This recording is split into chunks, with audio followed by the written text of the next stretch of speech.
Is nicotine good for you? Is it bad for you? Nicotine addiction.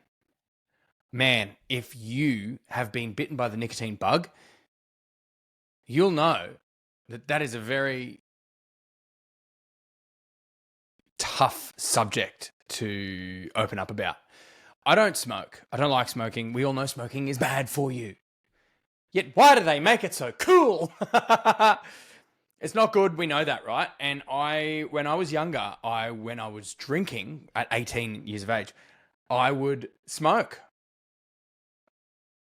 Why? Because the nicotine hit that smoking gives you is incredible. That's why. It makes you feel good. That's why. But we know it kills you and gives you cancer. So for a very long time, I would only smoke. I could never get addicted to cigarettes sober. I could never do it. It just never happened. But when I drank, oh man, did I love smoking. But I didn't want to keep doing it. I knew it was bad, and I am health conscious. I do like my fitness and boxing and jiu-jitsu and running and things like that. And I just,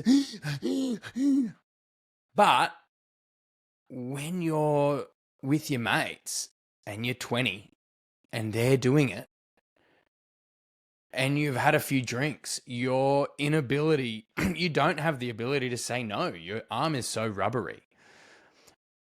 So that went on for years for me. Like, we're talking 10 years. I would smoke socially.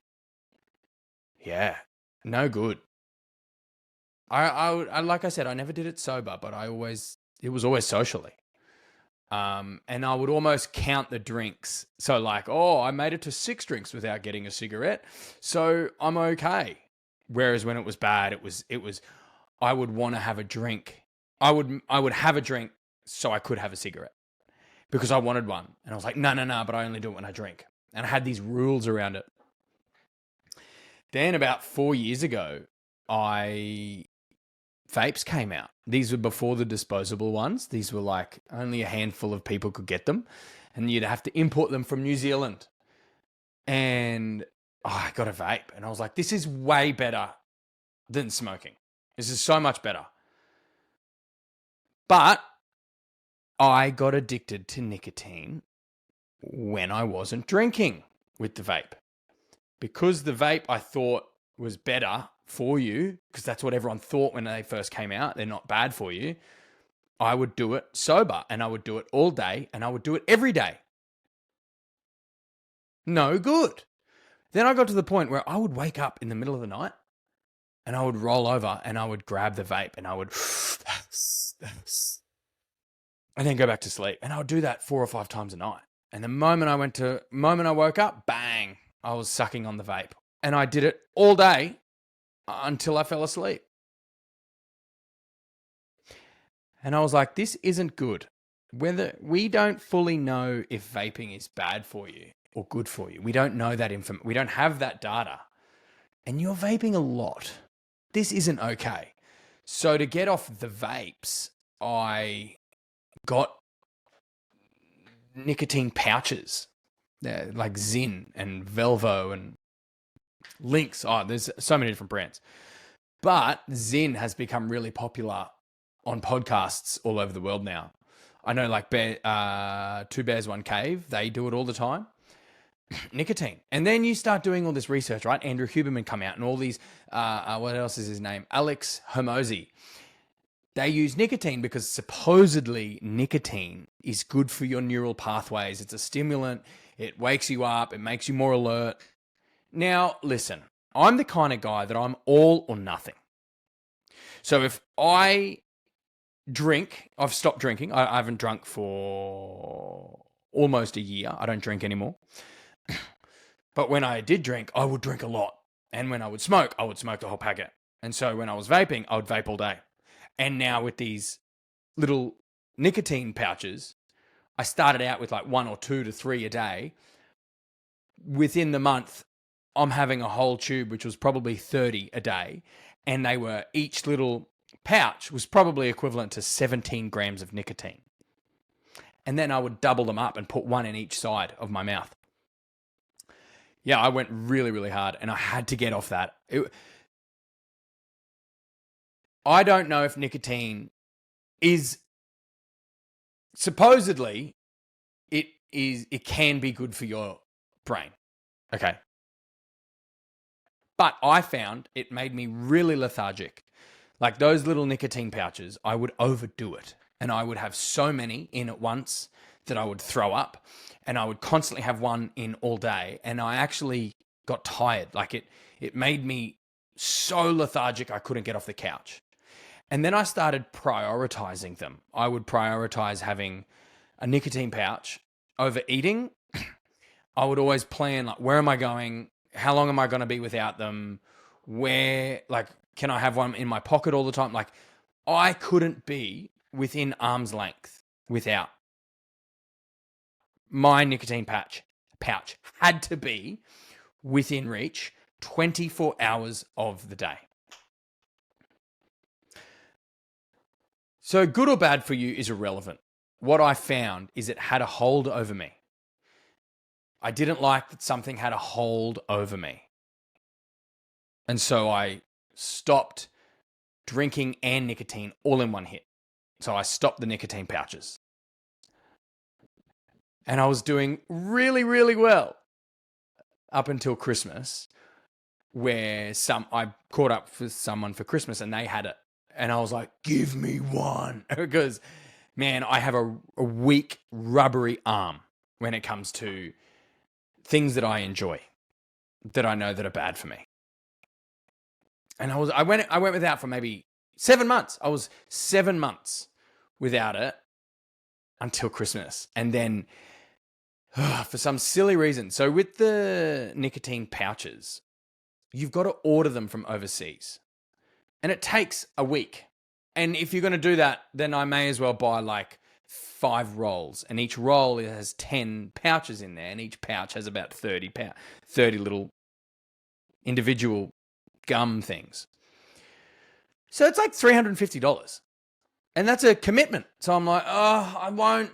Look, I'm not going to do that. I'm not going to start up nicotine again. Instead, I'll just go buy a disposable vape, sit in my car for 20 minutes, get a head rush and throw it away. And I won't do that again. I've done that now for 3 months. Probably every 4 days, I'll just get in my car, drive up to the local tobacconist, get a disposable vape, sit there in my car, and then throw it away.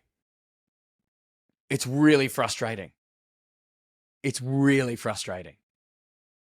And I keep having this like devil on my shoulder and angel on my shoulder, like this, telling myself, don't worry about it. It's only a short-term thing and you shouldn't beat yourself up about it. You're not doing it all day, every day. It's not that bad in the big scheme of things. Then the other side is like, you idiot, you piece of crap. You can't even say no to a vape. Like I beat myself up and I go between like, and it's really annoying. It's really frustrating.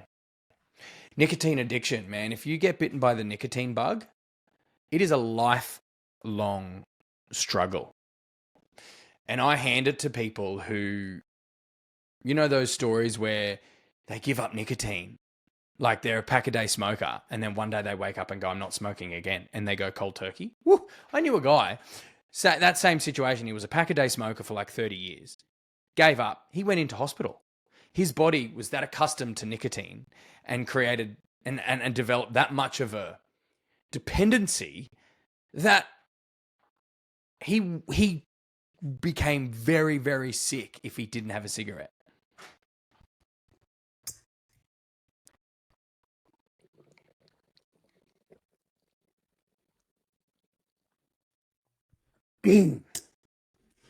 Which always makes me wonder, why do human beings need like a quick fix, need a quick high, a dopamine release? And I've been doing a lot of self-development recently, a lot of exploring my own patterns, behaviors, habits, desires. I'm very much someone who likes to struggle. I'm quite a resilient person and I always choose a difficult path. And because I know if you struggle now, you will reap the benefits later. And I keep analyzing why I get in my car, I go buy a disposable vape, and then I vape in my car for 20 minutes, half an hour. Why am I doing that? Why is that something that I'm doing after having given up alcohol, given up nicotine? Why are you seeking this quick satisfaction, this quick reward? Why can't you say no to a simple little craving? You are strong enough. You've developed the strong arm to not drink. Why has this vape thing got a hold of you? And I've been analyzing this a lot. And it's made me realize that one of the many reasons I think humans turn to substances, alcohol, smoking, whatever it might be, whatever the outlet, whatever the vice is, the dopamine release, whatever it is. I think one of the reasons we do it is because you can get a high without struggling. When you set out to achieve a goal, and then you achieve that goal, you get a high. You get a dopamine release. You get a sense of achievement. But when it comes to drugs, alcohol, gambling, you get that high. You just fast track the reward, the brain reward system. And not everybody can struggle. Not everybody develops the strength to say no to simple pleasures. And I sympathize with these people because it is a muscle you must train. Like I said, over the last year, I've been doing a lot of self-development. So I've been going to the gym a lot more. I don't drink anymore. I've been drinking a lot more water. And, I've been depriving myself of simple pleasures, chocolate, things like this, just going without, because I'm like, I built my keynote speaking career to a level where it is self-sustainable. I'm earning very good money. I work very little and it's doing really well. But in the process, my health slipped by the wayside. I was chubbier. I was sore all over. My joints were sore. I wasn't looking after myself.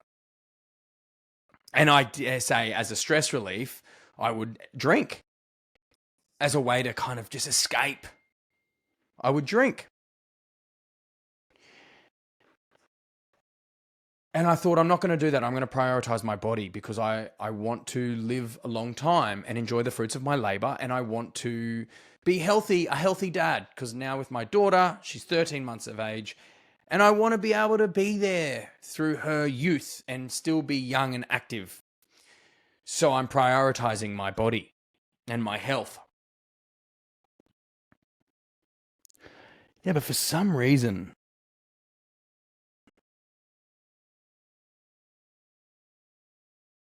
human beings like to get high and they like to they're very, very lazy. Humans are lazy people. Humans are lazy inherently.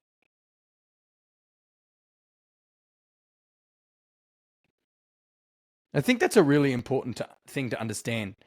With social media and YouTube and TikTok, there are all these really successful millionaires who put out content like saying like, you need to be an alpha, you need to be a top 1%er, you need to work all day, you need to, and constantly being fed that. It's good because it does motivate you to get off the couch, but you need to develop a habit that is consistent. And sometimes you will burn out so quick because you're not familiar with that high performing lifestyle and you can't do it. And then all of a sudden you're constantly surrounded by people who can. And then you're made to feel horrible because you can't do it. Then you turn around and beat yourself up and pick up a bottle and smoke or do drugs or whatever it is because you're feeling horrible about yourself. And so you want to get that quick release, that easy release. It must be still because in our, I guess, cavemen mind, it's like we're lazy because don't exert yourself because you don't know how long you need to go without food. It's like lions. If they're not hunting, they're just laying down because they need to conserve their energy. And I wonder if there's a similarity to humans, because really, our technology has only been so advanced over the last really 200 years, not even 100 years. We've had, before that, there was no aircon, for goodness sake. No aircon. We had to walk a lot more. We had to use cars. It was only 100 years ago, wasn't it? Maybe a bit more. Who knows? It hasn't been a very long time where we've had our creature comforts that have been created to make our lives easier. But in turn, they're actually making us worse because we need a purpose. Every single day, we need to get up and we need to have a purpose. We need to keep moving. We need to keep active. We need to use it or we will lose it. And we're constantly being told these messages of, you need to overachieve, you need to succeed, you need to work harder today than you did yesterday. And although they are great messages, but there is also a level of, you must just be able to maintain a consistent level of output that is above average. So here are the techniques that I use to get through those cravings. Even though every third day I cave, it's weird. I actually cave when I don't have cravings. Like, I'll vape, then hate myself for it. The next day, I'll crave it and be like, no way, man, I'm not doing that. So it's the third day where it's exited my body. I don't physically have any cravings, but I think about it and go, I'm going to do it. I don't know why. It's almost a reward. I get the feeling after a hard day's work. I get the feeling after a stressful day. And it's a reward. It's either a reward for working hard or it's a relief if it's stress. It's not a physical. Usually with nicotine, you develop a physical addiction. This one must be more of a mental addiction. Anyway, it's strange. So what I like to do to try and get over the cravings is drink a lot of really cold water, eat a lot of food, and work out. Because I get super anxious. And I just get this weird ongoing craving that's like, and I feel like doing push-ups, running, doing a workout, drinking lots of cold water. For some reason, ice cold water and lots of it really helps me. And sugar. Oh, sugar. That really helps me navigate my cravings through nicotine. Well, look, this is the second episode of the podcast, The Seamus Show. Sharpening the skills of trying to talk for as long as I possibly can on one topic. It is not as easy as Joe Rogan makes it out to be. Well, stuff it. I'm going to end it here. This is episode 2. Episode 3, I think I'm going to talk about social media and whether it's good for you or it's bad for you and my take on it. I'd also love... I initially started this to get my Instagram flowing because I've deleted my Instagram. Probably I've deleted 3 accounts and because I just didn't like it. I don't like social media. So that's the tease for the next episode. I don't like it. So I downloaded it and I've got 3 accounts and I've been blocked. I've been locked out and I've been scammed. Long story. And that'll be next week. What a thrilling hook. Tune in next week as I was locked out of my Instagram. What am I going to do next? I am enjoying this experiment though, making this type of content. This is my favorite style of content. I don't like editing, but I'm going to have to edit this one because I did have a bathroom break halfway through, which is annoying. But anyway, I hope you're here for the next one. Bye.